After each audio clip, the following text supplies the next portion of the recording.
Capítulo 10. Los días que siguieron no fueron otra cosa que un oscuro abismo. Solo encontró fuerzas para escupir a la puerta de su vecino, repitiéndole las frases más injuriosas que le venían a la mente. Después, con la ayuda de un frasco entero de somníferos, desgraciadamente demasiado poco para morir, se sumergió en un largo sueño sin sueños. Cuando volvieron de las vacaciones, los hijos la encontraron ausente y atontada.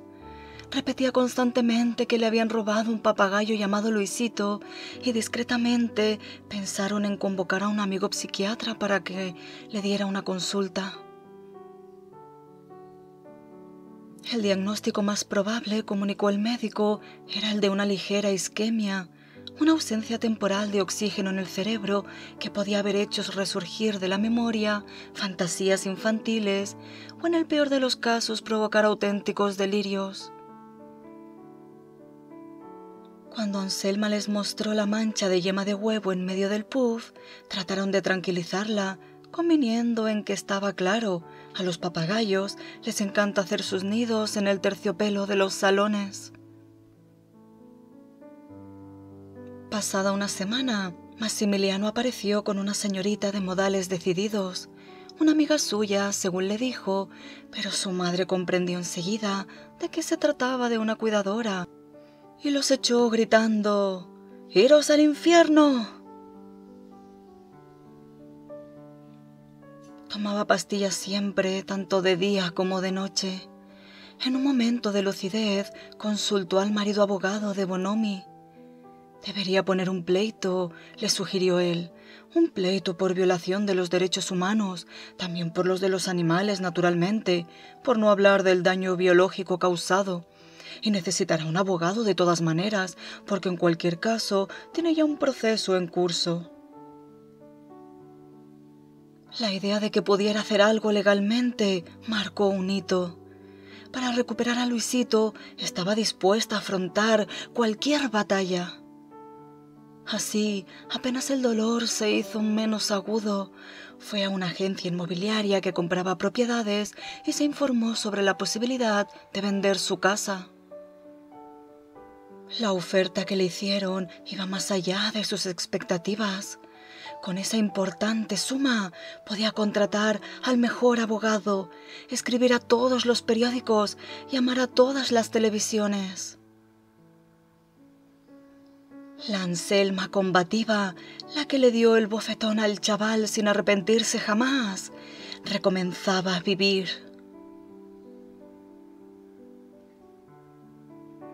Precisamente cuando estaba adoptando ese espíritu guerrero, le llegó una carta del Centro de Custodia de la Fauna Selvática.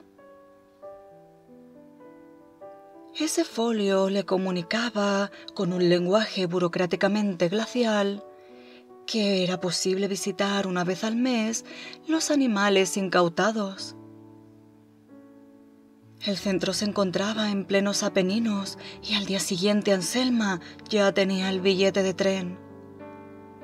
En Bolonia cambió de tren y tomó otro que tenía una locomotora de color café con leche que databa al menos de sus años mozos. Además de un maletín con lo necesario para pasar eventualmente una noche fuera, llevaba una bolsa con los alimentos que Luisito prefería. Era finales de septiembre, pero el aire aún parecía de verano. Mientras el tren iba encaramándose por la montaña, Anselma observó una leve tonalidad rojiza en las hojas de los arces, mientras que los erizos de los castaños estaban ya gordos y cubiertos de espinas, prácticamente maduros para la cosecha. ¿Cuántas veces había dibujado su silueta? Los niños se quedaban maravillados al ver la facilidad con la que sabía crear, con tizas de colores, frutos, flores y árboles en la pizarra. Después de las castañas solía pasar el racimo de uvas, grano de uva, sarmiento, hoja. Escribía al lado de cada cosa. Cuando era la época de las cerezas, en el aire flotaba siempre una cierta euforia porque se acercaba el verano y el curso escolar tocaba su fin. Llegó al pueblo a la hora del almuerzo. Fue la única pasajera que se apeó del tren. En el restaurante de la estación quedaba solo alguna pasta que probablemente dormía en el celofán desde hacía varias semanas. Así pues, se sentó en un banco a la sombra para comer los crackers que precavidamente llevaba consigo. No encontró ningún taxi a la salida. Parecía incluso inútil esperarlo. Solo había una calle y Anselma la tomó, convencida de que antes o después se tropezaría con alguna indicación. Pasado 1 kilómetro, en efecto, un cartel desconchado indicaba a su derecha: Centro Custodia Fauna Selvática, 500 metros. El centro estaba formado por una serie de construcciones bajas, prefabricadas, cerradas en forma de herradura, alrededor de un patio, protegido por una verja delante de la cual dormían 4 o 5 perros de aspecto maltrecho. No había timbre y la puerta estaba solo entornada. Anselma la empujó y entró. Un joven en uniforme estaba leyendo una revista de coches y motores tumbado sobre un sofá desvencijado. Anselma se presentó educadamente y explicó el motivo de su visita. «Vuelva después de las 4», le dijo el joven sin apartar los ojos de las relucientes carrocerías.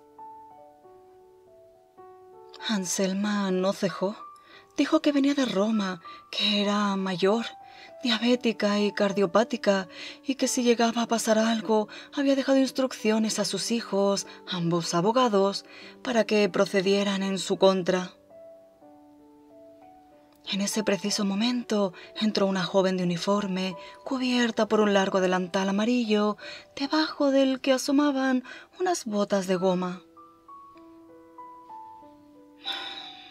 «Llévala a la sección 5», le dijo el muchacho con un suspiro, sumergiéndose de nuevo en sus lecturas de mecánica. La vigilante le sonrió y le abrió camino. Cruzaron un patio circundado por grandes jaulas y Anselma le dio tiempo a ver nada menos que una pantera negra y un cachorro de oso. Quién sabe, pensó, si a ellos también los habían encontrado en un contenedor de basura.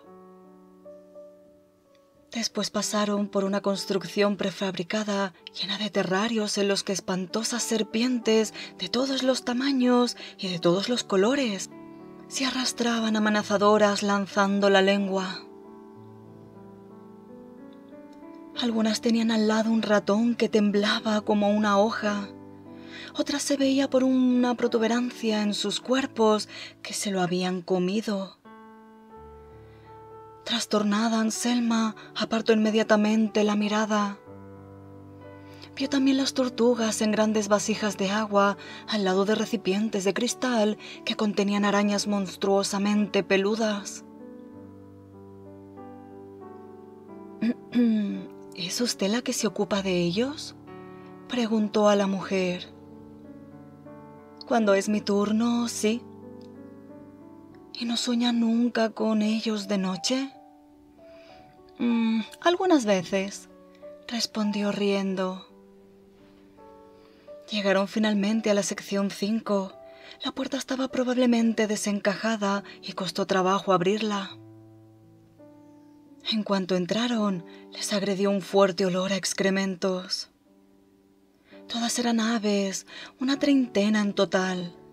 Un águila, un par de búhos y un mochuelo. Halcones de varias dimensiones y una cigüeña con una pata entablillada, un tucán y además un gran número de papagayos, algunos enjaulados y otros sobre perchas. Unos aleteaban para llamar la atención, otros estaban quietos, demasiado quietos. Los ojos de Anselma iban frenéticamente de uno a otro. ¡Luisito!, gritó incluso antes de que su acompañante consiguiera indicársela. La pobre Luisito, o lo que quedaba de ella, estaba sobre una percha cerca de la pared. Tenía una pata encogida y de su espléndido plumaje no quedaba otra cosa que un vago recuerdo. El cuello pelado como el de un cóndor y el resto del cuerpo no estaba en mejores condiciones. Solo las alas y la cola conservaban aún un poco de dignidad. Más que un papagayo, parecía un pollo desplumado, listo para ser ensartado en un espetón.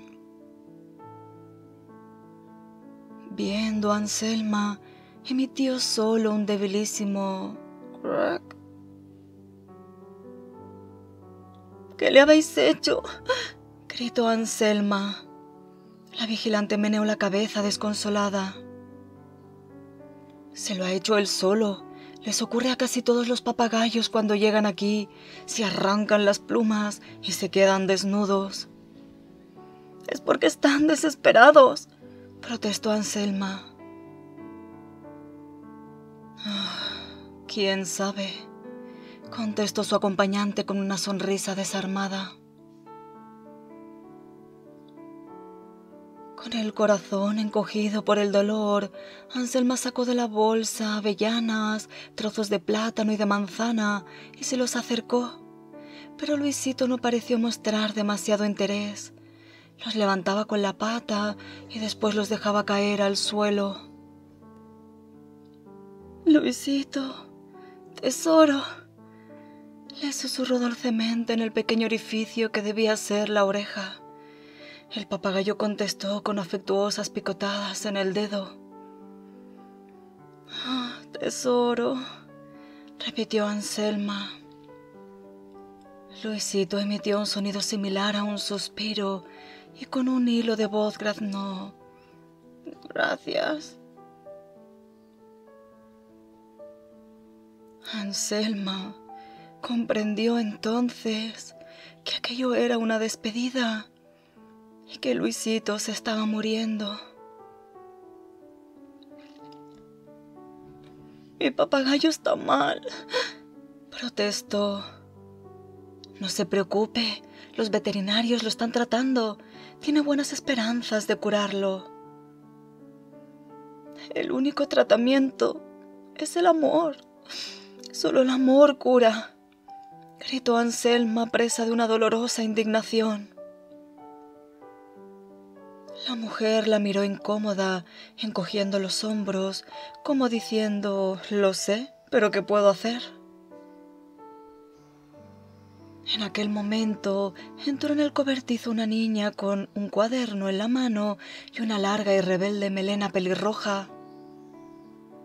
«Oh, mi hija Noemí», se justificó la vigilante. «Hoy no había colegio y no sabía dónde dejarla». «Mamá, he estudiado la poesía de memoria. ¿Quieres que te la recite?». «Estoy trabajando, ¿no lo ves?». «¿Y ahora qué hago?». «No sé, dibuja algún animal y sobre todo no me molestes». Anselma oía sus voces de fondo y sus ojos estaban llenos de lágrimas. Estrechó lo que quedaba de su Luisito. No pesaba nada y estaba casi fría. «Croc, croc», le dijo al oído, y Anselma tuvo la certeza de que ese sonido era un adiós. «Croc, croc», respondió sin preocuparse ya de retener las lágrimas.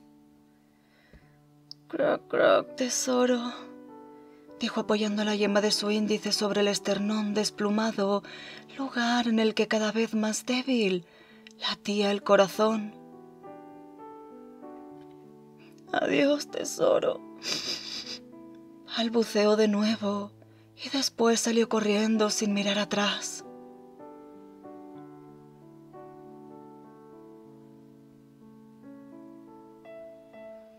Como la corriente de un río que en el estuario se encuentra con la del mar, así en su corazón herido chocaban la rabia y el dolor. Una parte de ella deseaba emprender alguna acción muy violenta, mientras que la otra sabía que sería perfectamente inútil, si no del todo contraproducente. Ahora no servían de nada ni los abogados ni los veterinarios, dado que Luisito se había rendido. La violenta separación rompió algo en ella que ya no era posible reconstruir. Dentro de unos días solo quedaría un montoncito inerte de piel y de huesos, listo para incinerar. Fuera, mientras se había desatado un temporal, el agua azotaba el suelo a ráfagas y del bosque vecino se desprendía ya el perfume de la tierra mojada de otoño. Incesantes truenos y rayos desgarraban el cielo. Anselma decidió sentarse en un banco resguardado de la lluvia a la entrada del centro y esperar a que amainara la tempestad. Noemí, la niña pelirroja, también se había refugiado allí y estaba dibujando en un cuaderno grande. Sacudida como estaba por los sollozos, Anselma no lograba ocultar su desesperación. El dolor era más fuerte que la violencia que sentía por mostrar sus sentimientos. ¿Quieres oír una poesía?, preguntó la niña. Detesto la poesía, refunfuñó Anselma. La niña la miró con sus grandes ojos claros. ¿Por qué estás tan triste? En lugar de responder, Anselma se sonó ruidosamente. ¿Es por tu papagayo?, insistió la niña. ¿El que está ahí dentro? Anselma asintió. Sí, es por Luisito. Pero si no está todavía muerto. No, pero se morirá pronto. Y yo no puedo sobrevivir a este dolor. Mi vida era triste y después llegó ella. Es una hembra, ¿sabes? Lo he descubierto más tarde, pero ya la había llamado así. Un pequeño rayo de luz que me templaba el corazón, que me devolvió la alegría de vivir. ¿Y por qué no te la llevas a casa? Es lo que más desearía, pero no puedo. Para el mundo de los mayores, la ley es más importante que el amor. Es mi mamá quien la cuida, ¿verdad? Anselma le sonrió entre lágrimas asintiendo. De repente cesó la lluvia. Las nubes se alejaron con la misma rapidez con la que habían llegado. Y el sol volvió a resplandecer sobre los prados y los bosques mojados. La tierra y el asfalto humeaban.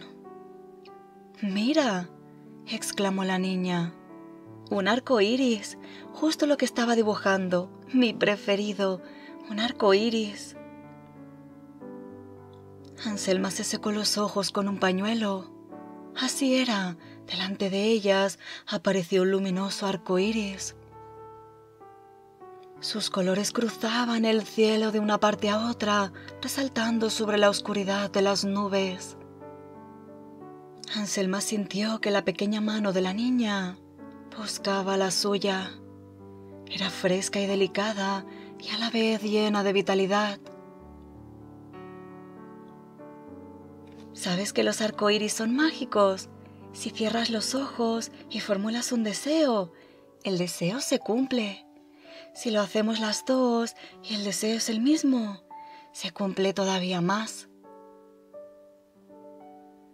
Por un instante, Anselma, que como vieja maestra no sabía desencantar los sueños de los niños, entró en el juego de Noemí y cerró los ojos.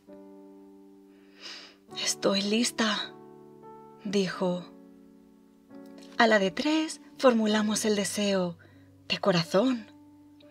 1, 2 y 3. Al 3, Anselma sintió los pequeños dedos apretar los suyos. No lejos de ellas, un pájaro carpintero taladraba un tronco con el pico. ¿Ya?, preguntó con voz cristalina.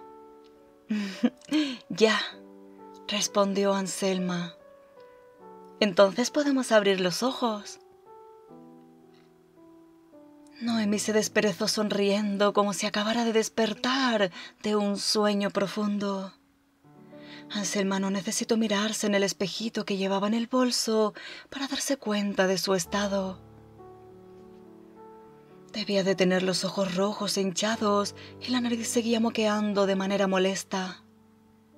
Para darse compostura, miró el reloj.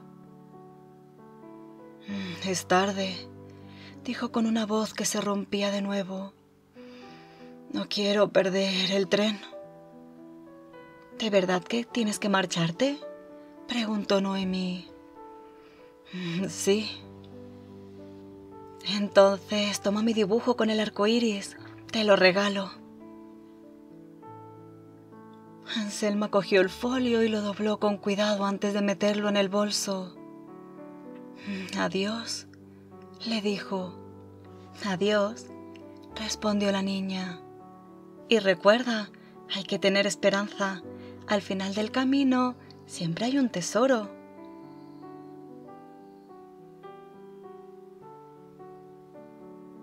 Se dirigió hacia la estación y un par de coches al pasar a su lado la salpicaron. Pequeñas estelas iridiscentes de baba de caracol cruzaban la hierba de los márgenes de la carretera como un reflejo de aquella más grande que cruzaba el cielo. De niña, los caracoles eran su pasión. Para protegerlos, los ponía en cajas de zapatos, malcriándolos con grandes hojas de lechuga. La fascinaban aquellos ojos en la punta de las antenas porque podían moverse hacia adelante y hacia atrás como periscopios. Cuando los llevaba a la clase, los niños quedaban extasiados por su manera de comer y por la facultad que tenían de esconderse en la cáscara, cerrando la puerta herméticamente. Una vez, cuando todavía enseñaba en Mestre, sucedió un hecho desagradable. Un niño que repetía curso para hacerse el gracioso, cogió un caracol y lo aplastó con el tacón del zapato. Las reacciones de los compañeros fueron diversas. Unos rieron, otros se quedaron consternados, como el pequeño, tímido y silencioso Tonelo de la primera fila. Recordaba aún sus sollozos desesperados. De nada sirvió hacerle beber un vaso de agua, ofrecerle un caramelo o llevarlo fuera al patio para que tomara el aire. Si bien habían pasado muchos años, a Anselma le parecía todavía oír el llanto, ese sonido sordo y profundo de inusitada violencia, impensable para aquel pequeño cuerpo. Solo los niños saben llorar de esa manera, pensó Anselma, y en ese instante se dio cuenta de que también ella había sollozado durante horas como el pequeño Tonelo. ¿Cuánto tiempo hacía que las lágrimas habían desaparecido de su vida? Lloró al descubrir las mentiras de su marido y desde entonces, solo otras 2 o 3 veces al visionar películas especialmente conmovedoras. Y nada más. Los últimos 40 años de su vida no habían sido otra cosa que una lenta y progresiva congelación. El hielo llegó al corazón y desde allí, con minúsculas agujas, invadió las venas y después los órganos. El hígado, los riñones, el bazo y los pulmones. Incluso el cerebro debía estar ya cubierto de escarcha como una gran albóndiga dejada demasiado tiempo en el congelador. La ficción de los sentimientos la había despojado lentamente de su propia vida. Durante largos años había vivido como una criatura de una película de horror, viva por fuera y muerta por dentro. Después llegó Luisito. Fue el papagayo el que provocó el deshielo. El agua que seguía saliendo copiosa de su nariz y de sus ojos no era otra cosa que eso, el hielo que había conseguido derretir con su amor. Pero ahora Luisito se moría. Era cuestión de pocas horas o pocos días. Nunca más sentiría sus mordisquitos en las orejas, ni metería la nariz entre las plumas verdes de su pecho.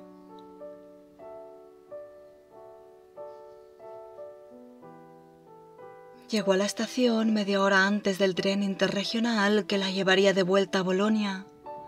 El sol volvía a calentar como en verano. Solo los bordes de las marquesinas que seguían húmedos recordaban el reciente temporal. Del pequeño bar que daba a las vías llegaba la música obsesiva de 2 juegos electrónicos. No había kiosco de periódicos y sobre los cristales sucios del despacho de billetes, un folio escrito a mano anunciaba que estaba fuera de servicio.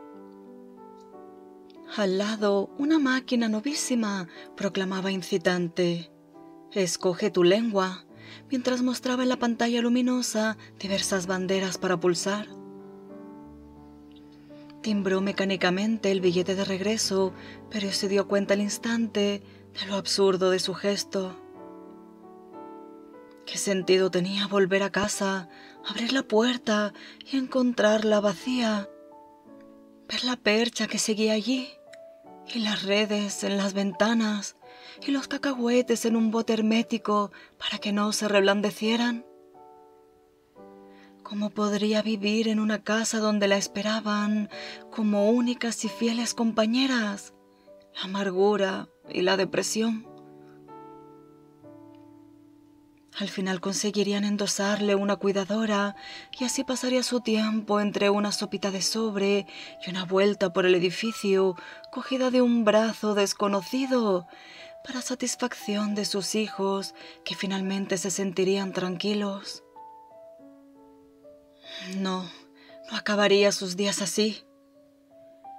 La muerte del papagayo sería también la suya. Se trataba solo de escoger entre una lenta agonía solitaria o la grandeza de un gesto extraordinario. Le volvió a la mente la traducción de un texto latino realizada durante el magisterio, en el que ante la perspectiva del deshonor se exaltaba la valentía de una muerte elegida. Incluso había hablado de ello con Luisita. Sobrevivir con la sombra de la cobardía o lanzarse hacia lo desconocido con la cabeza alta. Su amiga no tuvo dudas. No podría llevar ni una hora una vida miserable. En aquella época ella era más cauta. Las decisiones extremas nunca formaron parte de su carácter. Ahora, sin embargo, las cosas habían cambiado. Bajando las escaleras que la llevaban al andén, decidió que lo mejor sería ponerle fin a todo, morir allí, rápido y sin tardanza. En el fondo, no debía de ser tan difícil. Bastaba con cerrar los ojos y saltar en el momento justo. Anselma miró a su alrededor. Aparte de una monja anciana concentrada en desgranar el rosario en el otro andén, no había un alma, ni policías, ni ferroviarios. Nadie que pudiera impedirle lo que más tarde en los periódicos se definiría como un acto de locura. ¿De verdad era un acto de locura? Sí, lo era. Pero más demencial sería vivir con una cuidadora. Y además, ¿qué era de verdad la locura? ¿Quién puede juzgar lo que tenemos en nuestro corazón? Padecía de depresión, escribirían seguramente los periódicos. Puede que incluso sacaran la historia de la expulsión del colegio. Entonces le gustaría bajar del cielo con un lápiz rojo y corregir: la señora Scatolin no estaba en absoluto deprimida. Es más, Hacía poco que había vuelto a amar la vida con la misma intensidad con la que la amaba durante su juventud.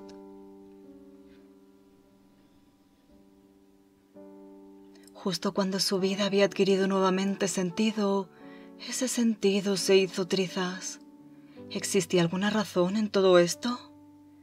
Y si existía, ¿cuál era? ¿Quería alguien castigarla desde allá arriba? De hecho, si ella moría antes que Luisito, cosa muy probable dada la longevidad de los papagayos, ¿qué final le reservarían sus hijos? Recordó que si muera una vez se vanaglorió de su habilidad, aprendida de su abuelo en el campo, para tirar el pescuezo de las aves de corral. Gallinas, pintadas, patos, palomas, un golpe seco y ya, dijo haciendo oscilar su peinado con mechas. ¿Cuáles eran los planes del cielo? Hacía mucho que no los comprendía, quizá desde que la gratitud que la acompañaba al despertar y daba sentido a cada uno de sus gestos se había transformado en decepción y amargura. A un cierto punto se sintió traicionada por la vida. Pero, ¿quién era el que verdaderamente había traicionado? «¡Atención! ¡Tren en tránsito!», chirrió una voz grabada por el altavoz. «¡Alejarse de la línea amarilla! ¡Alejarse de la línea amarilla!». El arco iris despuntaba aún por detrás del techo de la estación. Necias palomas arrullaban en las cornisas, mientras una ruidosa bandada de gorriones iba y venía volando del balasto con algo en el pico. Entre las vías había paquetes de cigarrillos vacíos, unas latas, un cartón de vino malo, las páginas de un tebeo y un pequeño tomatero que alargaba sus hojas entre el desecho. Anselma observó con atención cada detalle, porque esas serían las últimas imágenes de su paso por la tierra. «Tren en tránsito, alejarse de la línea amarilla». Anselma obedeció a ese segundo anuncio. Reculó 4 o 5 pasos, puso el bolso en el suelo, se sacó los zapatos de tacón y dobló ligeramente las rodillas. El tren estaba llegando por la derecha, se sentía ya el suelo temblar. Sus piernas también temblaban, así como sus manos, su corazón y su respiración. «Ánimo», se dijo, aunando todas sus fuerzas. Levantó la mirada para saludar al cielo. El arco iris al desaparecer había dejado un minúsculo destello suspendido entre las nubes que ahora parecía moverse hacia ella.